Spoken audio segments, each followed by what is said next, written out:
வணக்கம். முரளி தமிழ் கவிதை யூடியூப் சேனலுக்கு உங்களை வரவேற்கிறோம். தொடர்ந்து கவிதை கேட்டு வரும் அனைவருக்கும் நன்றி.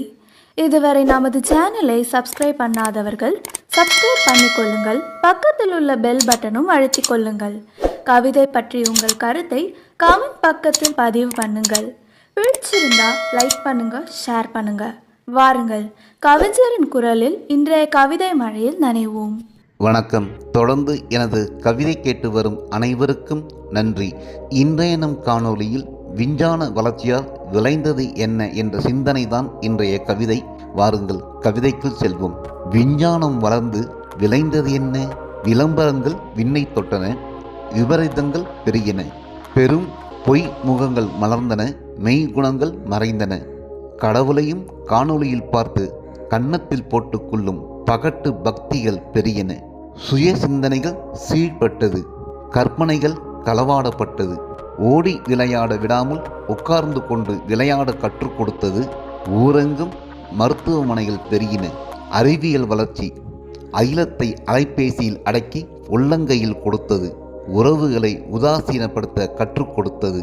தொழில்நுட்ப புரட்சியில் தொலைந்து போனது மனிதம்.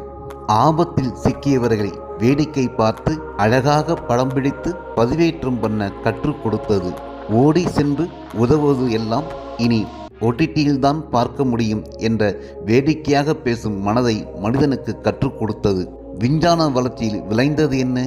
பெரும் துயரத்துக்கும் குறும் செய்தியில் ஆறுதலை அனுப்பிவிட்டு இதுவும் கடந்து போகும் என்று என்னும் எண்ணத்தை வளர்த்து கொடுத்தது. தொழில்நுட்ப புரட்சியில் செயலிகள் பல பெருகின. மனிதன் பல செயல்களை மறந்தான். சுறுசுறுப்பை துறந்தான். உணவே மருந்தென மறந்தான், உடல் நலனை இழந்தான். உணவே மருந்தென மறந்தான், உடல் நலனை இழந்தான்.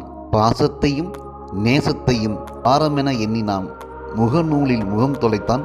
வாட்ஸ்அப்பில் வாழ்க்கையை தொலைத்தான். பக்கத்து வீட்டில் பாதகம் என்றாலும் பதிவு போட்டுவிட்டு படுத்து தூங்க பழகி கொண்டான். அடுக்குமாடி குடியிருப்புகள் பெருகின. உள்ளத்தில் அன்புகள் குன்றின. விஞ்ஞான வளர்ச்சி விண்ணை தொட்டு என்ன பயன்? களவாணிகளுக்கு தான் பெரும் பயன். கண் அயர்ந்து உறங்கும்போது கன்னம் வைத்தவன் கண் இமைக்கும் நேரத்தில் கஜானாவை காலி செய்து விடுகிறான். தொழில்நுட்ப புரட்சியில் கள்ளத் தொழில்தான் பெரும் வளர்ச்சி அடைந்துள்ளது. விஞ்ஞானம் வளர்ந்ததென்ன? மெய் ஞானம் வியாபாரமாகி போனது. விஞ்ஞானம் பெருகி விபரீதங்கள் பெருகின. மெய்மறந்து விபத்துகள் பெருகின. மெய்யும் மெல்ல மெல்ல அழிந்தன. விஞ்ஞானம் வளர்ந்து இனி வளரப்போவதென்ன? செயற்கை நுண்ணறிவால் மனிதன் செல்லா காசாவான். செயற்கை நுண்ணறிவால் மனிதன் செல்லா காசாவான். அறிவியலின் அபார வளர்ச்சியால் ஆதாரமற்ற அர்த்தமற்ற கொலை குற்றங்கள் பெருகின. அரசியல்வாதிகள் தங்களை அபரித மனிதர்களாக அழகுபடுத்தி காட்டிக்கொண்டார்கள். இனப்படுகொலைகள் இமயமளவு குவிந்தன. இனப்படுகொலைகள் இமயமளவு குவிந்தன. இதயம் உள்ள மனிதர்களை காண்பதே அரிதாகி போனது. இதயம் உள்ள மனிதர்களை காண்பது அரிதாகி போனது. அறிவியலின் அபார வளர்ச்சி. அறிவியலின் அபார வளர்ச்சி மனித குலத்துக்கு பேராபத்துகள் அதிகமானது. மனித குலத்துக்கு பேராபத்துகள் அதிகமானது. நன்றி. இந்த கவிதை உங்களுக்கு பிடித்திருந்தால் உங்கள் கருத்துக்களை கமெண்ட் பக்கத்தில் பதிவு செய்யுங்கள். மீண்டும் வேறு கவிதையுடன் உங்களை சந்திக்கிறேன். நன்றி, வணக்கம்.